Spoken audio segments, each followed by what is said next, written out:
Welcome to TuxReadyAussie. So TuxReadyAussie and I had a bit of an eventful morning in a good way. We had some technical issues that we had to get resolved, and then we were able to have lunch with a new friend, and now he's mostly worn out, combination of it being hot outside and the fact that he did have to be on his A game. He did very well, earned lots of treats, very much showed himself a master of the down or settle, depending on how you look at it. He even got, so I guess he's not really a fan of open gapped stairs or, like the glass windows in malls. So we did some practicing on some of those kind of stairs as we continue to reorient ourselves to the new area. So just want to give you an update and show you a mostly tired dog laying underneath the table. So TuxReadyAussie and I are going on another walk today. I do have him wearing his summer shoes. The reason why I call them summer shoes is because they only protect his paws from the heat. They allow more flexibility, which is why I prefer to use them in the summer. But when the winter rolls around, he has another pair of shoes. We're still working on desensitizing them since we only got them a couple months ago. But these, he's able to do a little bit more.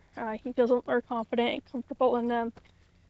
And again, they protect his feet from the hot pavement, and today was a little bit warmer than the other day, and of course the other day he should have been wearing them anyways. So now I made sure to put them on before we go on our walk, which means we might be able to do a longer walk today. So that by this point you've probably, I don't know whether it's been announced in a previous video or you've just picked up on it from this video or this vlog here. But he is my service dog. He has a handful of tasks that he knows to mitigate my disability, and and of course, according to the ADA, a service dog or service animal is a dog that is trained in a task or to do a task or work to help to aid someone's or mitigate someone's disability. They also are under control at all times. That means that there is no out of control barking. They are not lunging. They are not biting. They are not running around the store. They are under the control of the handler. And the dog is also toilet trained or potty trained, however you want to say that, which means that the dog is not going to urinate or defecate inside. Most of the time people do this by giving their dog a potty command, but in general, as long as the dog does not go inside, they are considered trained. Now, this does not account for accidents. Accidents do happen. Sometimes the dog is not well. Sometimes dogs don't exactly hold their, or not, so they don't hold their bladder. It's more so they don't really have a telltale sign if they have to urgently go all of a sudden. Some dogs do have that. Other dogs, not so much. So with that regard, I think we're passing the mail truck. Odd time for the mail truck to be coming, but hey, whatever works, works. As long as the mail gets here. So anyways, accidents do happen, so it's more so on the handler to minimize these by knowing their dog and the signs that their dog makes in that scenario, or if it does happen, to clean it up. the worst thing a handler can do is have their dog eliminate in one way or another. Just leave it there. Now, if you're grabbing supplies, that's one thing. But for the most part, it's probably better to hang out there and ask someone to get one of the employees to help you get whatever whatever is needed to help you clean up the mess, so that they can't so that they don't think that you're just leaving it there. And of course, some dogs bark to alert. Typically that's one short bark, it's not really out of control, or it's at least trained to the point that it can be stopped. And of course, if a dog gets startled or spooked, that is another thing. Again, it's all about regaining control. Dogs are still animals. They are still dogs. They have thoughts of their own. And as long as you are able to still regain control, that is what matters. But if your dog is barking and you are either not able to stop it, or you're not even trying to stop it, your dog is considered out of control and could be a reason for a store to ask you to leave, whether or not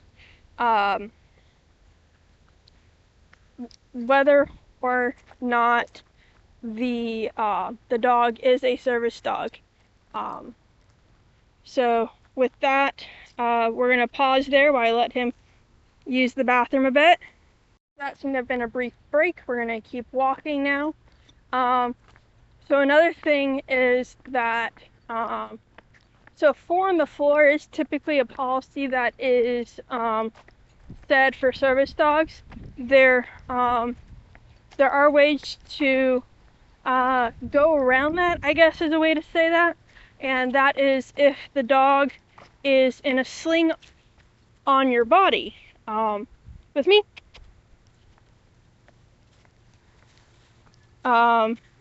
If the dog is in a sling on your body, that's fine, and it's still able to task from that position.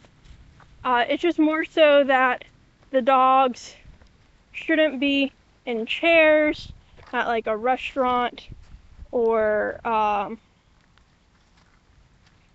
in a grocery cart. And I guess we'll pause again right here. And we're back again. Another friendly reminder to always pick up after your dog. Alright, so back to what we were talking about. So the reason why dogs are not allowed in carts is because, like, produce there, or so even though the dog is supposed to be clean and well kept and all that good stuff, does not necessarily mean that they can still be in the same area as where food's going. And you might argue, hey, but kids sit there. Yeah, and the thing is that hopefully, with me, oh boy, is hopefully that the kids are also well cleaned. Hopefully there's not a kid with a dirty diaper that's just plopped in the seat with all the dirty diaperness to go there. I mean, yeah, dogs are typically clean, especially if you groom them and bathe them. To the same extent, think of it as if you're putting a kid with a dirty diaper into that cart and the diaper just goes everywhere. Would you want to put your food there, or would you want to risk putting any kind of food there knowing that there's a chance that a dirty diaper could have been there? So for health and sanitation reasons, that's why dogs are not allowed in carts, allowed on seats, any of that kind of stuff. And again, if the dog is on your person, let's say you're at a restaurant and the dog is trained to sit in your lap, if it's a small enough dog and it does not touch the rest of the seat, that is fine. Assuming the dog is not trying to eat from the table and all that good stuff. So let's see here. What else is there to talk about? So, leave it. Thank you. So again, we are past the 3-day mark. So he is mostly settled in the new routine. So the routine's probably going to change in about a week. Oh, right. We are going to be going to a rally competition tomorrow. I don't know how much filming I'll be able to get done, but that is something that's going to be happening tomorrow. And our goal is hopefully just to qualify. We're not going to try and get like first place or whatever. We're just trying to qualify for our first rally event. And then let's see, we covered 4. Oh, right. So yes, puppies that don't have all their shots should not be on the ground, or at least not in a ground where other dogs can be. So if you're trying to do exposure for your service dog prospect, service dog in training, or just in general, you can take them to a pet-friendly place, because there's typically a good selection of pet-friendly places that you can choose from for exposure. You don't have to go into a non-pet-friendly location to do this, and you can put them in a wagon or stroller, whichever one fits them better. Of course, you want to make sure that they are trained to properly ride in that vehicle before you take them out, so they don't jump out or any of that kind of stuff. But that way you can expose them while they're still young, because there are 2 exposure windows, or I guess 2 fear periods, which are technically also the same thing as exposure windows.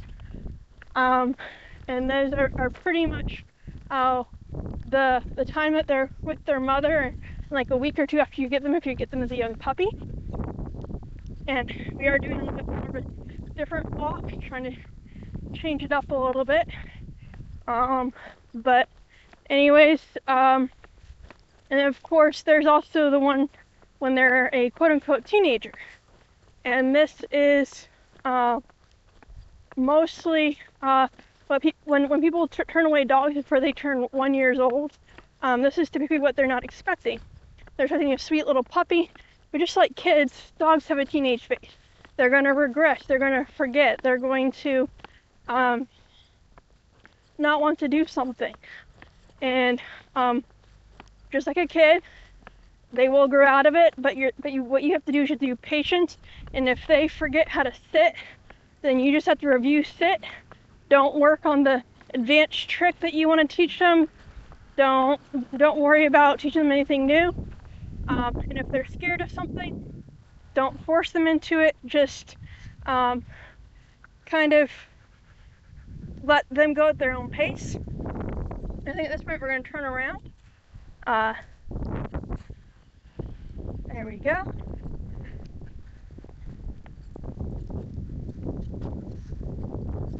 So I guess with that, I don't know what else to talk about today.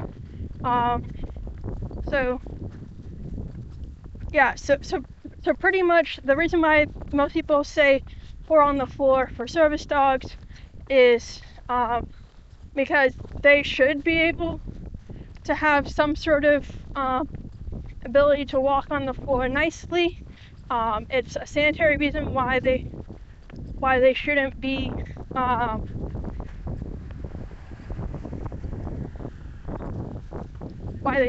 in the carts themselves. Now, if it's something that you own and you take it to the store, hopefully it's because you're in a pet-friendly store and you're doing young exposure. And again, go at the rate of the dog. And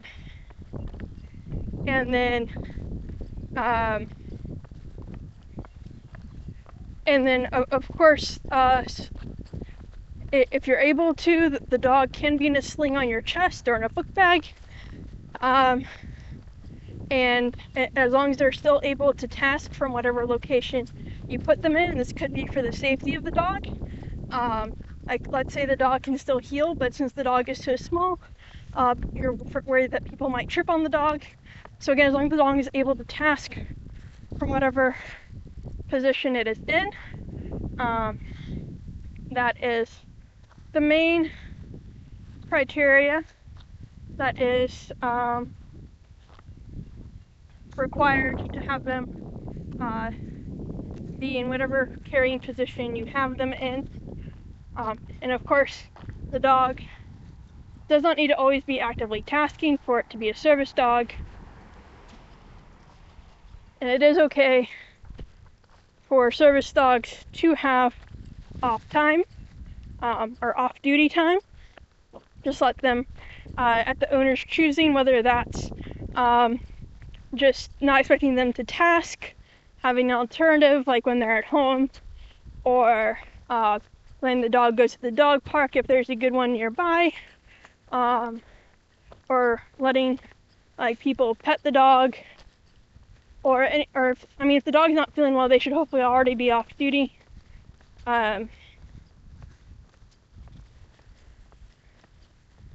So yeah, part of the rest of today is looking up the directions to the AKC show, making sure I know how to get there, making sure we're all good to go. He has a kennel that we're bringing that I need to get into the car. So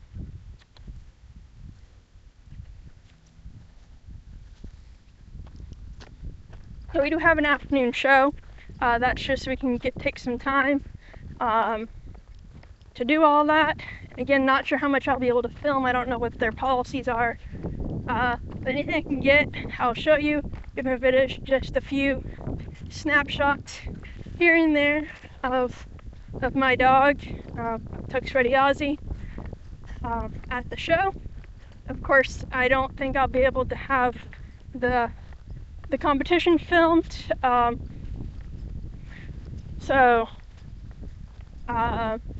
again, I'll find out and I'll hopefully have a rundown. I may not be able to do that until next vlog, depending on how draining that show is going to be for either one of us. But I do hope it's a good experience for both of us.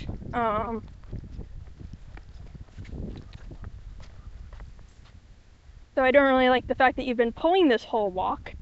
That's not very nice. Let's at least step aside for the car to go by.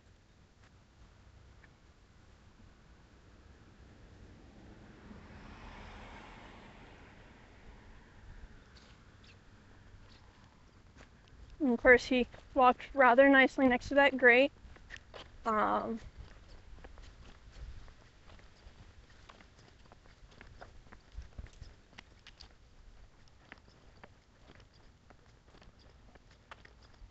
So yeah, hey, with me. Thank you. He has had a lot of pent-up energy the last few days, so trying to do a bit more of a walk at the same time. As much as he needs the walk, I don't really have the endurance, so we're going to probably make up for it with some indoor playtime, assuming he doesn't get too rowdy. Hey, with me. Thank you. And again, it's more important to do the mental energy drain than the physical. But he did do some mental energy drain this morning. Believe it or not, it is really hard for dogs to do downstays with distractions. Like, you think a dog would just want to sit on their butt just like a human does, but they actually enjoy going. It's less brain work for them to go, especially if they're in the lead position like he is right now. This is actually the least brain taxing position he could be in right now. But with that, I think I'll end this portion of the walk video. Thanks for watching.